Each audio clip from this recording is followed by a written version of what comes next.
Nasagip sa umunoy pambubugaw na idinadaan online ang 14 na babae kabilang ang 8 menor de edad.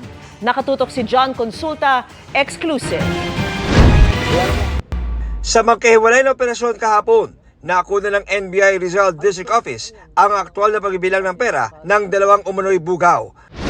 Ang sumunod dito, ang agarang pag-aresto sa kanila. May karapatang manahimik. Sinagip ang 14 na babaeng binubugaw raw ng mga suspect. Ang ilan nakasakay pa sa taxi, habang ang iba nasa kwarto sa isang motel.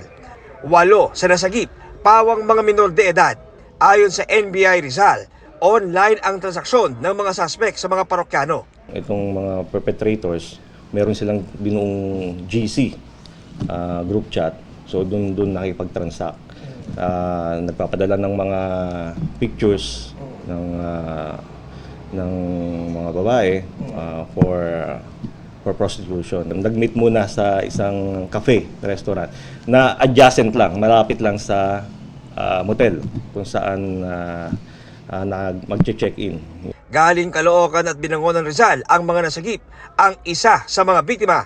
We discovered that one of the victims that we were rescued was also the one we rescued during our previous operation. So bumalik sa dating trabaho.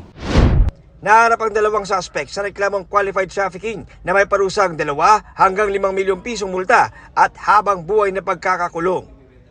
Kailangan lang po talaga. Pero alam ko pong mali. Sobra pong pagsisisi.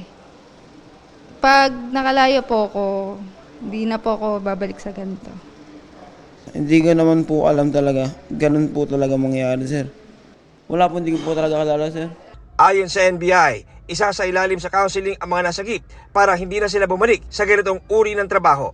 Para sa GMA Integrated News, John Consulta, nakatutok 24 oras.